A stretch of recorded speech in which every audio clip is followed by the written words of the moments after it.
Salut à tous, je suis très heureux de vous retrouver. Une fois n'est pas coutume, on va parler des Knicks. Ça y est, c'est la fin d'un suspense insoutenable. Enfin, c'est plutôt la fin d'un secret de Polichinelle, puisque les Knicks, via leur general manager Leon Rose, ont choisi officiellement Tom Thibodeau pour être le coach de la franchise. Il a signé un contrat de 5 ans pour coacher ces Knicks et je vous propose via cette rapide vidéo de se pencher sur cette nomination et de voir en quoi Thibodeau et les Knicks peuvent s'entendre et peuvent monter ensemble un projet, espérons-le pour la franchise, enfin victorieux dans les années à venir, parce que là les Knicks ils sont au milieu d'une disette sans précédent, 7e saison consécutive que les Knicks ont raté les playoffs. C'est la pire disette dans l'histoire de la franchise. Faut remonter au tout début des années 60 pour avoir une franchise des Knicks qui pendant 7 saisons consécutives rate les playoffs. Donc, et du côté des Knicks où on veut enfin arriver à un projet de reconstruction qui marche, on veut enfin arriver à un process qui amène au succès, et du côté des Knicks et du côté de Tom Thibodeau qui reste quand même sur un passage plus que mitigé du côté des Minnesota Timberwolves, et bien des deux côtés on veut renouer avec le succès. Donc c'est mariage de raison, mariage de passion et surtout mariage d'ambition pour ces deux entités qui veulent ramener la franchise des Knicks, cette franchise historique, enfin vers les sommets, ou en tout cas enfin à un niveau de respectabilité à peu près acceptable. Tom Thibodeau en plus connaît très très bien la franchise puisqu'il a été sur la fin des années 90 et le milieu des années 2000, il a été pendant 7 saisons assistant coach dans cette équipe de New York, notamment aux côtés de Jeff Van Gundy quand l'équipe est allée faire une finale NBA en 1999. Donc retour aux sources quelque part pour Thibodeau qui n'a jamais caché son envie et son rêve de coacher cette franchise mythique des Knicks. Il arrive dans une équipe des Knicks qui est, on va pas vous le cacher, et vous le savez, dans une situation un petit peu compliquée. Il y a un noyau dur de jeunes joueurs qu'il va falloir développer. Et puis il va falloir retrouver de l'attractivité parce que les Knicks, financièrement, se portent très très bien. Thibodeau n'arrive pas dans une franchise des Knicks qui a les finances plombées et où il va falloir passer par la case, on va devoir dégraisser, sortir les contrats toxiques. Les Knicks, ils sont dans une situation parfaitement saine financièrement, mais maintenant il faut retrouver de l'attractivité. Il faut que ces dollars qui profitent aux Knicks puissent être investis sur des free agents qui vont accepter de venir. Donc il faut retrouver de l'attractivité et évidemment qu'un front office et qu'un coaching staff joue beaucoup dans la capacité ou attirer ou non des free agents. On y reviendra un petit peu plus tard sur ce point-là. Donc double évidemment challenge pour Thibodeau. Du côté des Knicks, c'est arrivé évidemment dans le cœur des fans des Knicks. Elle sonne premièrement comme le retour, avec un point d'interrogation, le retour de la défense dans le Madison Square Garden, ce qui a très souvent défini un petit peu cette identité des Knicks dans les années 90 et même dans les années 70 quand l'équipe a été 2 fois championne. Mais ce qui a toujours défini les Knicks, c'est une équipe de besogneux, c'est une équipe de défenseurs, et évidemment que Thibodeau est un coach qui est très très connoté coach de défense, avec sa philosophie de la strong side defense, c'est-à-dire qu'on va surcharger le côté fort, le côté ballon, pour neutraliser le pick and roll, pour neutraliser les pénétrations, pour neutraliser le jeu au poste bas. Et évidemment du côté des Knicks, on est en besoin de renforcer les capacités de défense. On va y revenir tout de suite. Tom Thibodeau, comme vous le savez, ça a été plus ou moins le premier coach. Alors il était à l'époque assistant coach, mais ça a été plus ou moins l'un des premiers coach assistant coach de la NBA a vraiment exploité le changement de règles qui a eu lieu à l'été 2001, donc juste avant la saison 2001-2002, où la NBA a dit on supprime la défense illégale que personne ne comprend bien et on va autoriser la défense de zone, avec juste une petite particularité avec cette règle des 3 secondes défensives. Mais en gros, la NBA s'est ouvert à la défense de zone, chose qui n'était absolument pas possible avant l'été 2001, où vous ne pouviez pas, quand vous défendiez sur un joueur qui n'était pas porteur de balle, vous ne pouviez pas lâcher ce joueur pour venir flotter entre le ballon et votre joueur. Vous étiez obligé de rester collé à votre joueur, il fallait être à une distance de bras, sinon vous étiez en défense illégale. On parle beaucoup, je fais une petite digression, mais on parle beaucoup de la NBA qui a supprimé, qui a fait évoluer ses règles et qui a supprimé le handshaking, c'était la capacité pour les défenseurs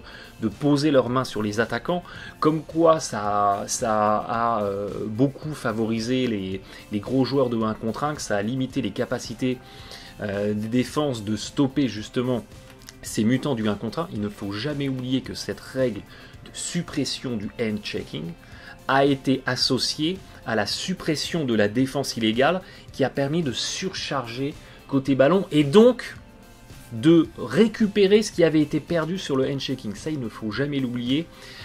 Petite digression, petite parenthèse de digression refermée. Donc, ce postulat stratégique défensif de Tom Thibodeau, eh bien, il s'est très bien matérialisé, par exemple, quand il a récupéré l'équipe des Bulls à l'été 2010, puisqu'il reprend une équipe de Chicago qui était la 10e meilleure défense de la NBA, coachée à l'époque par Vinny Del Negro, et les Bulls en 2011 deviennent la meilleure défense de la NBA. Donc la patte Thibodeau, historiquement, avec ses Bulls à l'époque, avait très très bien marché sur le plan défensif, et dans toutes ces années où il a été coach des Bulls, cette équipe de Chicago est restée une très très bonne défense. Alors au fur et à mesure qu'on a avancé dans le temps, je ne vous l'ai pas mis sur le slide, mais les Bulls ont perdu en qualité d'attaque, quitte à devenir l'une des plus mauvaises attaques de la NBA. Par contre, ils ont toujours pu compter sur de grosses qualités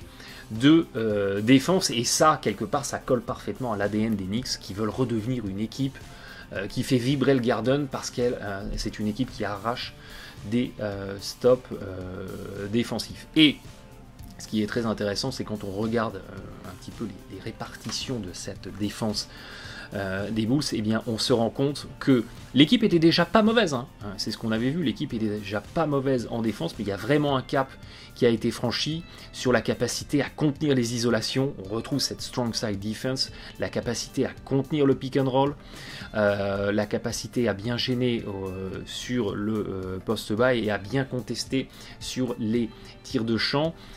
On va y venir, cette défense de Thibodeau qui a des préceptes très très très intéressants et aussi dépendante de la qualité de ses pré-rotations. Et dès lors que vous avez des joueurs qui comprennent comment faire les pré-rotations en défense, vous pouvez devenir également une très bonne équipe de contestation des tirs de champ. C'est ce qui était arrivé avec ces Bulls au début des années 2010. Parce que en fait Thibodeau arrive dans ses bagages avec effectivement cette philosophie, on va surcharger le côté fort, et avec des préceptes défensifs qui vont passer par une domination au rebond, et notamment au rebond défensif, parce qu'on clôture une séquence défensive en arrachant un rebond défensif. Tant que vous laissez des rebonds offensifs à l'adversaire, vous pouvez défendre comme des forcenés, et vous pouvez défendre miraculeusement les tirs.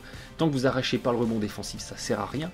On va museler la raquette. La clé, c'est vraiment la protection de la raquette, une très bonne défense du pick and roll, un volume de fautes qui est contrôlé, qui est maîtrisé. On n'abandonne pas des fautes stupides à l'adversaire, parce que ça, c'est pareil, ça fait s'écrouler la défense que de lui laisser des points au très haut pourcentage sur les lancers.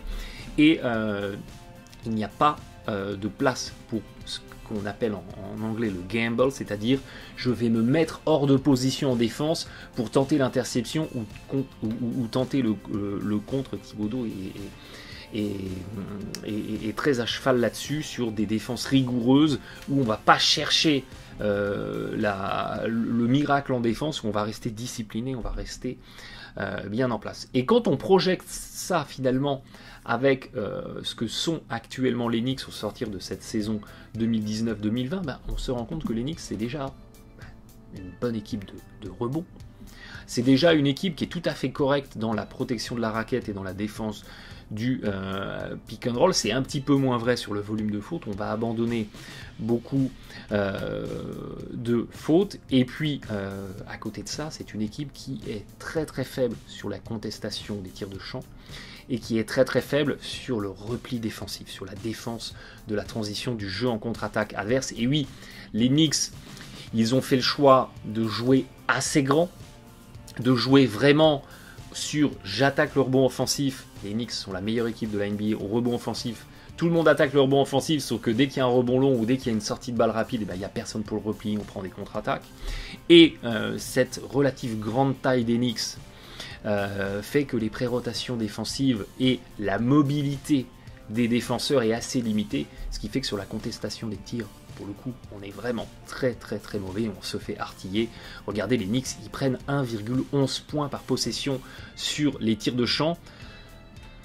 Des tirs à 3 points, des tirs à mi-distance. N'oubliez pas que dans le spot-up, il y a aussi, je fais petite feinte, le défenseur saute dans la feinte et je vais en dribble, en lay-up. C'est ce qui est catégorisé aussi dans ces stats comme des spot-up. Les Knicks sont nuls là-dessus. Donc il y a déjà des bases intéressantes pour l'arrivée de Thibodeau. Il y a aussi des énormes chantiers qu'il va falloir corriger, parce que ça, évidemment, ça tue les Knicks. C'est des points à très haut pourcentage qui sont laissés aux adversaires. Ça tue la défense des Knicks. Donc il y a du boulot, mais cette philosophie défensive de Tom Thibodeau, cette strong side defense, ce qui pourrait être assimilé à la défense des Bucks, la fameuse défense pack the line, c'est-à-dire qu'on va aller mettre les défenseurs collés à la raquette. Cette défense-là, alors qu'on est en 2020, dans une ligue qui n'a jamais autant tiré à 3 points, cette défense-là, elle est pertinente, elle a du sens. Regardez ce que les Bucks réussissent à faire défensivement cette année. C'est la meilleure défense de la NBA de très très loin. Et regardez, ça n'est que la 18e défense du tir à 3 points. Donc les Bucks, vas-y, tirez à 3 points les gars. Nous on vous laisse tirer de loin. Par contre, dans la raquette, à moins de 8 pieds du cercle, donc à moins de 2 mètres du cercle, eh bien on vous limite à 49% de réussite. Dites-vous que la deuxième meilleure défense limite ses adversaires à 54%, c'est vous dire le fossé qu'il y a entre les deux. Et en fait, ce parti pris de surcharger la raquette, qui pourrait être assimilé dans le cas de Thibodeau à un parti pris de surcharger le côté fort, donc d'avoir des joueurs qui sont à l'opposé du ballon, qui viennent coller à la raquette, qui viennent presque faire une espèce de zone, une espèce de défense hybride. On va lâcher son joueur et on va venir coller à la raquette pour neutraliser le jeu intérieur. Cette défense-là, elle est complètement pertinente, y compris en 2020, parce que regardez ce que les Bucks arrivent à faire, parce que finalement, il y a deux endroits sur un terrain de basket où on va chercher des points au pourcentage. C'est bien entendu la raquette parce qu'on est tout près du cercle, et c'est au-delà de la ligne à 3 points, parce qu'avec la plus-value du tir à 3 points, on arrive à en faire un tir qui est relativement rentable, même si on reste à des pourcentages de 35-36% de réussite. Donc le parti pris, en partant du principe qu'on ne peut pas être au four et au moulin, donc on ne peut pas verrouiller la raquette et bien défendre les tirs à 3 points, en se reconcentrant uniquement sur la raquette, les Bucks ont prouvé qu'on pouvait avoir une défense tout à fait solide, parce qu'on autorisait finalement rien de facile à l'adversaire, si ce n'est de temps en temps des tirs à 3 points complètement ouverts. Encore faut-il les mettre, parce que quand vous êtes harcelé par une défense et que vous vous retrouvez à un moment tout seul, c'est limite oh putain je suis tout seul, vous paniquez, et les tirs qui paraissent clés en main finalement ne sont pas aussi clés en main que ça. Mais la clé, on en parlait justement, la clé de cette défense pack the line ou de cette défense de Thibodeau strong side defense, c'est d'avoir des pré-rotations qui sont extrêmement solides, parce que je vais lâcher mon joueur, je vais venir aider dans la raquette, mais ensuite je vais peut-être pas devoir reprendre mon joueur, je vais peut-être avoir une aide de l'aide, aller prendre encore quelqu'un d'autre, et c'est un autre qui va devoir prendre le mien. Donc il doit y avoir une défense qui communique énormément, donc il faut un certain QI basket défensif, et puis il faut pouvoir faire l'essuie-glace, c'est-à-dire qu'il faut pouvoir venir dans la raquette, recoller sur son gars, faire un close-out sans sauter dans la feinte. Il faut être très très appliqué, et il faut un ratio taille-vitesse qui est entre guillemets hors norme. Et c'est ce que les Bucks arrivent à avoir avec Giannis le mutant qui fait 2m10 et qui court à toute vitesse, avec Middleton qui est aussi un joueur de grande taille qui a une belle mobilité, avec les frères Lopez qui pour des intérieurs c'est pareil, sont maintenant des défenseurs confirmés qui ont une belle mobilité, une belle discipline, et puis il y a tous les joueurs de complément qui apportent aussi. Il faut quand même un personnel qui est adapté à cette défense-là. On va y revenir un petit peu plus tard parce qu'évidemment, on a parlé du Thibodeau passage aux Bulls, passage à succès. Ces Bulls lui ont quand même permis d'être coach de l'année. Ils font une finale de conf.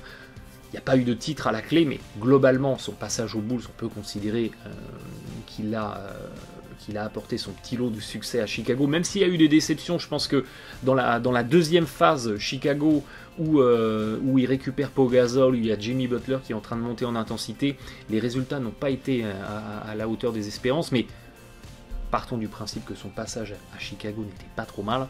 Il y a eu par contre un passage qui a été beaucoup moins qualitatif, c'est le passage du côté des Timberwolves. Parce que d'un autre côté, ce qui est très très très intéressant, c'est que dans la carrière de Thibodeau, eh bien, il a déjà été quelque part confronté à un défi relativement similaire à celui qui l'attend. Là, du côté des Knicks, eh bien, c'était à l'époque au milieu des années 2010, du côté des Minnesota Timberwolves, et ça s'est pas super bien passé. Il y a vraiment un contre-exemple Minnesota Timberwolves à l'exemple Chicago Bulls qu'on a donné juste avant, parce que quand il arrive à l'été 2015 dans cette franchise des Timberwolves, eh bien la situation en termes de noyau dur de jeunes joueurs ressemble pas mal à la situation des Knicks, avec certes des joueurs qui ont peut-être déjà un petit peu plus confirmé. Je pense notamment à Anthony Towns, je pense notamment à Wiggins, qui était annoncé à l'époque comme un joueur avec un extraordinaire potentiel. Je pense à un Rubio qui avait déjà montré de belles choses au poste de meneur, mais globalement la situation était la même. Noyau dur de très jeunes joueurs et équipe des Minnesota Timberwolves qui était un petit peu à la déroute, en tout cas qui était dans une situation qui structurellement depuis des années était compliquée, car à l'époque du côté des Timberwolves, eh bien il y avait un petit peu cette même attente qu'il peut y avoir actuellement là, du côté des Knicks par rapport à l'arrivée de Thibodeau. On était assez enthousiaste dans la fanbase Timberwolves parce que on avait une équipe qui sortait d'un exercice 2015-2016 avec la 12e attaque et la 28e défense, donc ça avait complètement du sens d'accueillir un coach plutôt connoté défensif pour gommer cette lacune défensive et à la clé avoir une équipe qui devenait une bonne attaque et une bonne défense et qui du coup devenait compétitive. Et puis ça s'est pas passé tout à fait comme ça, puisque finalement avec un groupe qui avait quasiment pas changé et qui était dans la continuité directe de la saison précédente, on a un Thibodeau qui, il y a eu une petite progression, mais qui a amené le groupe à la 10e attaque et à la 27e défense, qui est à la clé sur une saison complète et aller chercher 2 victoires en plus. Il n'y a pas eu la progression qu'on pouvait attendre avec ce changement de coach, notamment du côté défensif. On n'a pas eu le bond en avant défensif à annoncer avec cette équipe des Minnesota Timberwolves, et finalement les préceptes Thibodeau n'ont pas pris avec ce nouveau groupe. Vous voyez que sur les séquences où on était déjà pour le coup très très faible, pick and roll, le repli défensif, on est resté assez faible, je pense, au repli défensif. On a un tout petit peu progressé sur le pick and roll, mais avec cette strong side defense, avec cette défense qui va renforcer la raquette.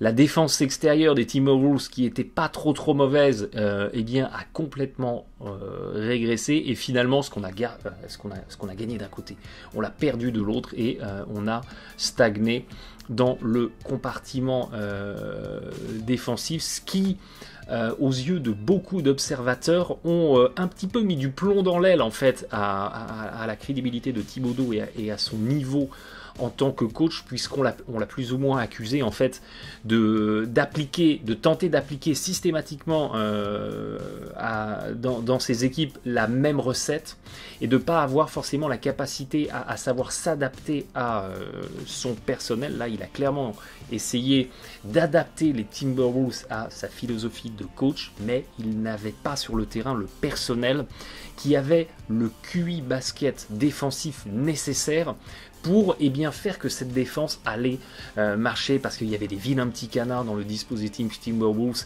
il y avait des Karl Anthony Towns, il y avait des Wiggins qui très clairement étaient les maillons faibles de la défense, et un Karl Anthony Towns qui était en retard sur toutes les pré-rotations, un Wiggins qui venait pas aider au bon moment, et ça faisait en fait s'écrouler toute cette défense qui laissait systématiquement des joueurs complètement tout seuls ou des drives complètement ouverts, parce qu'il y a un moment, il y a un maillon de la chaîne qui n'a pas respecté sa place, qui n'a pas été fidèle au dispositif, et ça fait tout s'écrouler. C'est toute la problématique en fait de ces défenses collectives qui sont très très très exigeantes, c'est que tout le monde, il y a 4 joueurs sur le terrain qui peuvent avoir fait toute leur pré-rotation, toute leur fermeture défensive, tous les close-out qu'il faut. S'il y en a un qui faillit, et bien tout s'écroule. C'est le château de cartes, c'est le pilier de base du château de cartes qui tient pas, et ça fait s'écrouler tout.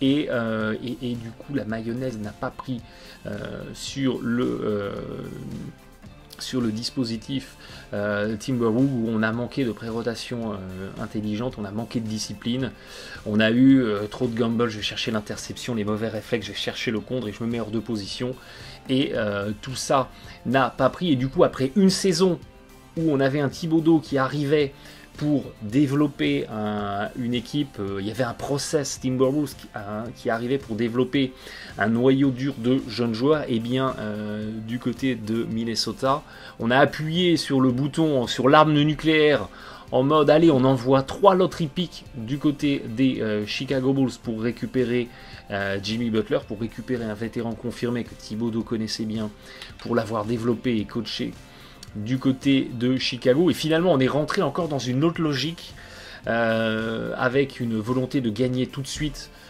alors que la saison précédente on était sur une volonté de développer un noyau dur de jeunes joueurs. On a eu un exercice 2017-2018 intéressant, avec 47 victoires, 35 défaites, donc Minnesota qui franchissait vraiment un palier, qui retrouvait les playoffs, certes élimination au premier tour des playoffs, mais il y avait derrière une progression. Tout ça a été assez vite gâché par un exercice 2018-2019 où Jimmy Butler nous a fait une Eric Bledsoe, I don't want to be here, I don't want to be there, j'ai pas envie de jouer ici. Il y avait trop de distance, il y avait trop de problématiques dans le vestiaire, il n'y avait pas de cohésion, il n'y a pas d'alchimie.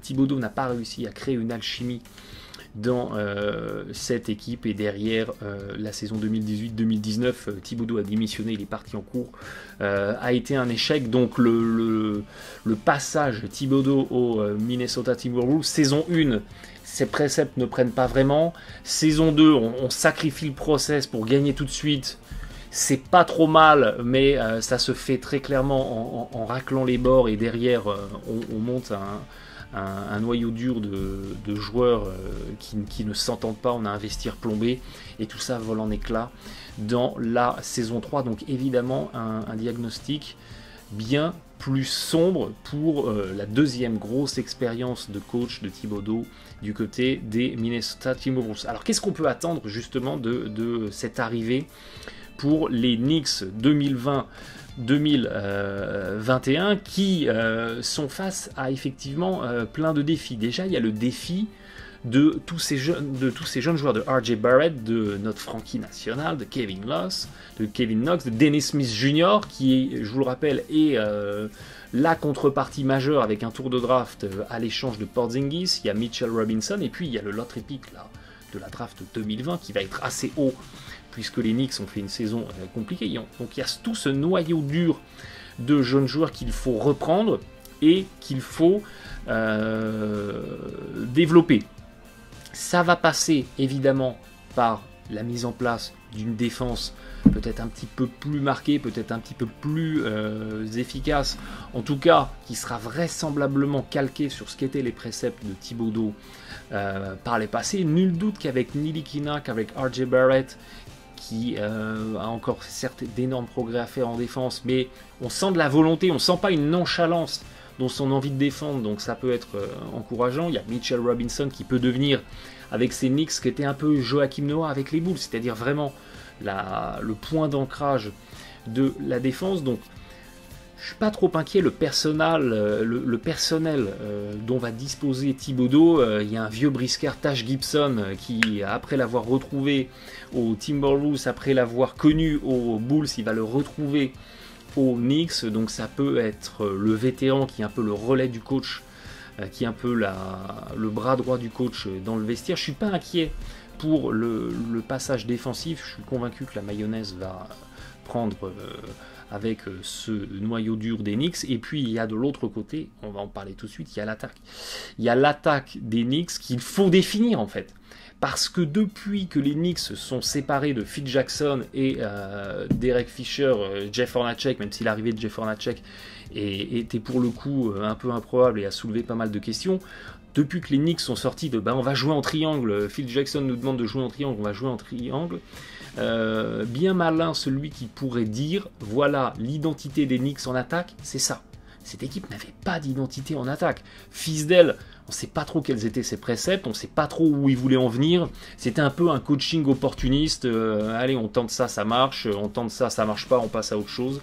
Là, il faut que ces Knicks se trouvent une identité en attaque. Et pour le coup, Tom Thibodeau est un coach assez traditionnaliste dans son approche de l'attaque. Vous voyez que dans toutes les équipes par où il est passé, on retrouve globalement des fréquences d'attaque qui sont hiérarchisées de la même façon, avec des tirs de champ en fréquence numéro 1, avec du pick and roll en fréquence numéro 2, avec de la transition, parce que là-bas c'est quand même d'être une bonne défense, donc de forcer des tirs compliqués, de forcer des ballons perdus et de trouver des paniers faciles en contre-attaque. Et puis derrière, on retrouve une répartition assez homogène avec un petit peu d'isolation, avec un peu de post-up, avec un peu de cuts et des démarquages vers le cercle sans ballon. Et ça, c'est vraiment la patte Thibodeau. Si on se penche sur sa dernière expérience de coaching là, du côté des Wolves en 2018, on retrouve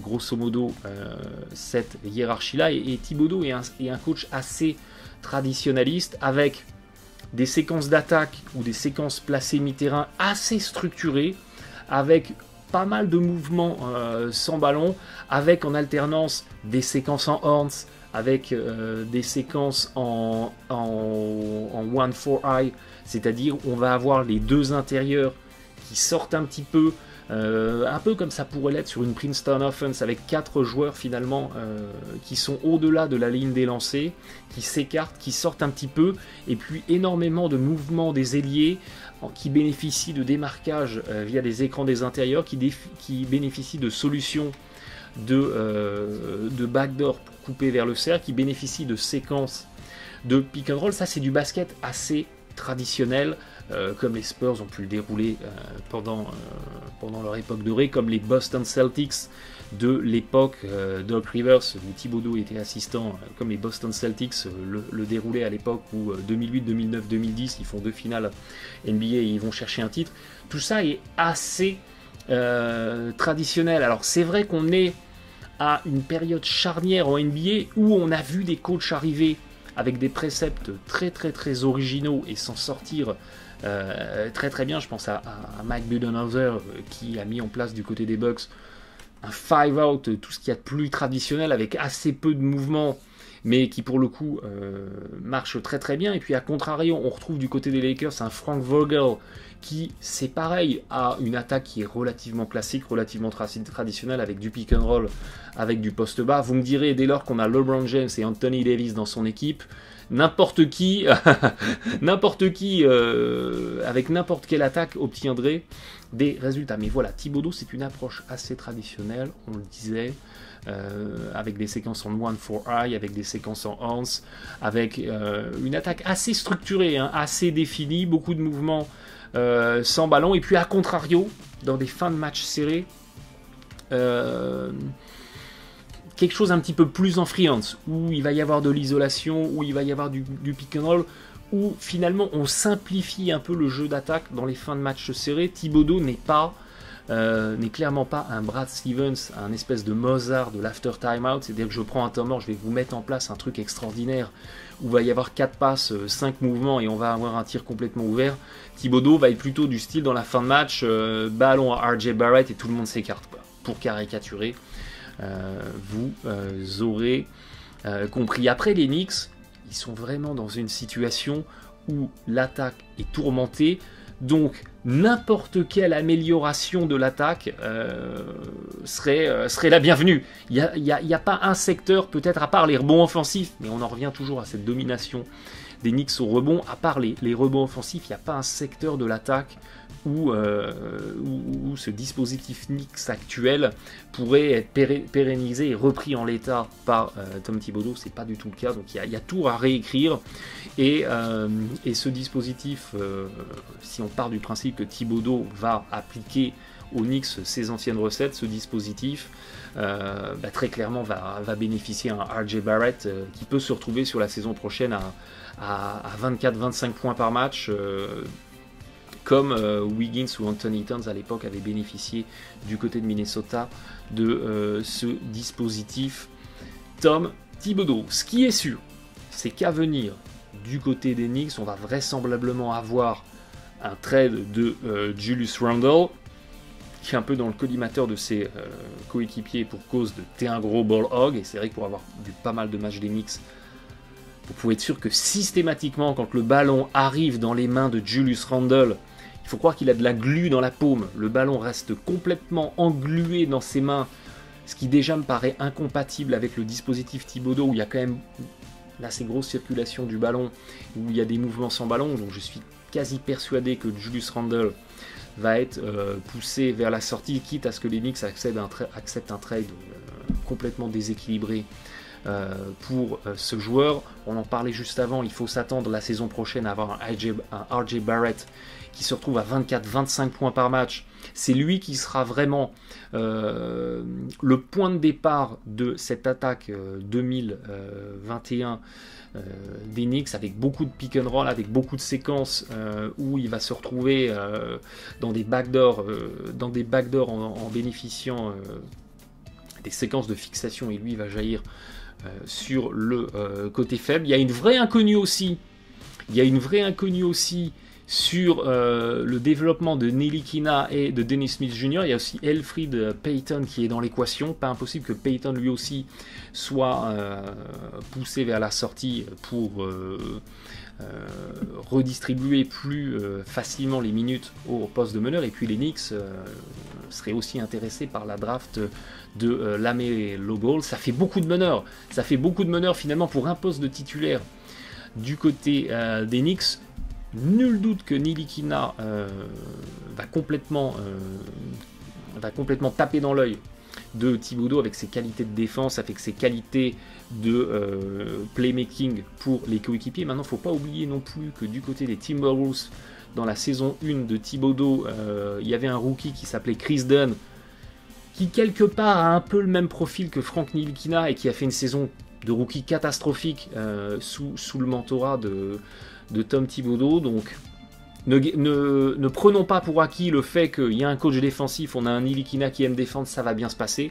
Il n'y a pas de raison que ça se passe mal, mais il y a une inconnue là-dessus. En tout cas, il y a une inconnue sur comment Dennis Smith Jr., comment Frank Ntilikina, comment Elfrid Payton, comment éventuellement un autre rookie sur un poste d'arrière, comment tout ça pourrait cohabiter. Faudra trancher. En tout cas, ce qui est sûr, c'est que Leon Rose, donc le general manager de l'équipe qui a recruté Thibodeau, l'a forcément recruté sur un projet assez clair. Donc, est-ce que dans la tête de Leon Rose, le projet, c'est de continuer le process? C'est-à-dire qu'on a un noyau dur de jeunes joueurs, on va continuer de le développer, ils vont monter en intensité ensemble, et On va greffer après sur ce noyau dur de jeunes joueurs des vétérans confirmés qui nous feront franchir un cap. Auquel cas Tibbs va vraiment être dans une logique d'utiliser les jeunes et de les développer. Donc on va avoir une saison prochaine qui va être relativement discrète en termes de progrès, en termes de qualité sportive de l'équipe.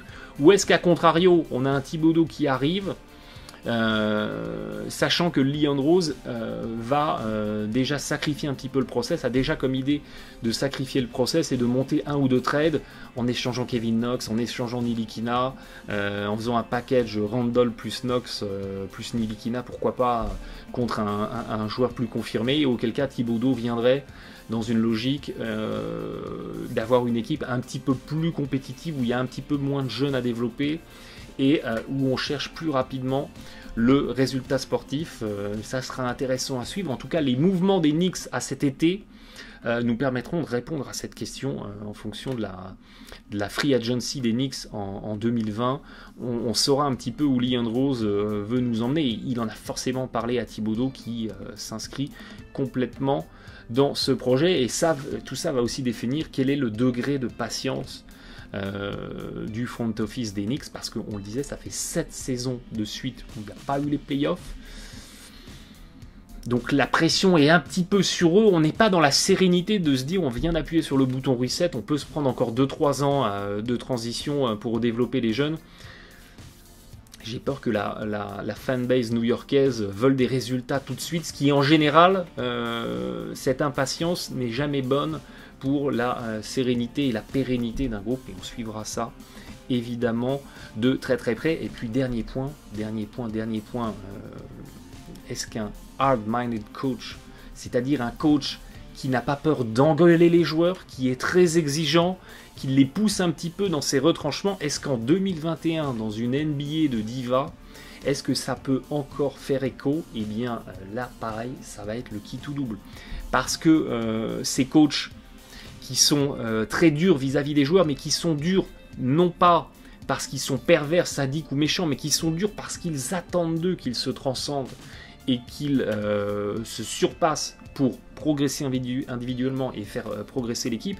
Eh bien, il y a plein de joueurs actuellement en NBA qui ne l'acceptent pas. Et c'est ce qui s'est passé avec les Timberwolves, avec des Anthony Towns, avec des Wiggins. Ils se faisaient pourrir parce qu'ils faisaient n'importe quoi en défense, en gros pour caricaturer. Et derrière, ça a plombé le vestiaire parce que les joueurs ne comprenaient pas pourquoi ils se faisaient pourrir. Et à l'heure actuelle, dans quel état d'esprit sont les joueurs? Ils sont, mais attends, laisse-moi mettre 25 points par match. Tu viens me faire chier pour la défense, mais moi, tout ce qui m'intéresse, c'est mettre 25 points par match. Parce qu'en mettant 25 points par match, j'aurai mon contrat max. C'est ce qui s'est passé avec Wiggins. C'est ce qui s'est passé avec Anthony Towns. Lavine, il est allé enfiler les perles du côté des Bulls, il a eu 20 millions la saison. Donc les joueurs, certes, ils ont le coach sur le dos parce qu'ils font un peu n'importe quoi en défense, mais derrière ils ont envie de dire ouais mais coach vous êtes bien gentil, mais moi je m'en branle. Moi regardez, je vais mettre 25 points par match, je vais avoir mon contrat max, il n'y a que ça qui m'intéresse. Donc gagner des matchs, 100% des joueurs vous diront qu'ils sont pour, mais selon leurs conditions à eux. Et quand ils ont un coach qui est un peu dans une logique universitaire, d'un coach assez dur, assez exigeant, qui les pousse dans les retranchements, certains ont du mal. C'est le qui tout double. Popovich a été comme ça avec Tony Parker. Tony Parker, combien de fois il a expliqué que dans sa saison de rookie, il avait Popovich tout le temps sur le dos et que des fois il rentrait chez lui, limite il avait envie de pleurer, quoi. Limite il se disait mais pourquoi il m'en veut autant? Mais en fait non. Popovich avait compris que Tony Parker allait avoir un niveau extraordinaire. Et en le poussant dans ses retranchements, il lui a permis d'atteindre ce niveau-là. Il y a des joueurs qui ne le comprennent pas. DJ Augustin a fait une déclaration là-dessus en disant « Ouais, Thibodeau, il m'a permis de me développer parce qu'il était très exigeant avec nous, très exigeant avec moi, et ça m'a permis de franchir un cap. » D'autres joueurs ne l'acceptent pas. Donc ça serait un qui tout double. Là, le groupe Knicks, il est assez jeune, donc il est encore malléable, j'ai envie de dire, mais ça peut être un qui tout double, parce que maintenant, des joueurs veulent avoir un coach player-friendly, ils veulent avoir un ancien coach, un ancien joueur qui est devenu coach, ils veulent avoir ils veulent avoir un Jason Kidd, ils veulent avoir un Tyronn Lue, ils veulent avoir des coachs comme ça qui sont un peu à la cool. Ouais, faites ce que vous voulez, moi je suis garant de la cohésion, faites ce que vous voulez, en gros sur le terrain, et puis tout le monde sera content. Donc là c'est une autre philosophie, ça sera un kit tout double, ça va être intéressant à suivre. Après c'est vrai que cette mentalité de dur au mal, cette mentalité là, ça colle bien avec la ville de New York, ça colle bien avec l'ADN de ce qu'étaient les Knicks. Donc pareil, on peut penser que finalement ça va bien se passer, mais c'est également un point qu'il va falloir suivre bien d'assez près et qui va évidemment contribuer ou dégrader le succès futur des Knicks. Évidemment, on suivra ça de très près. On pourrait faire des heures et des heures sur la transposition des joueurs dans l'attaque Thibodeau, dans la défense Thibodeau. Attendons quand même de voir dans quelle mesure Thibodeau met de l'eau dans son vin et introduit de la nouveauté dans ce qui a été ses préceptes traditionnels en défense et en attaque jusque-là. On aura l'occasion d'en reparler très longuement. Et puis attendons de voir l'intersaison des Knicks aussi pour spéculer un petit peu sur la saison prochaine. D'ici là, bon été, bon match à tous.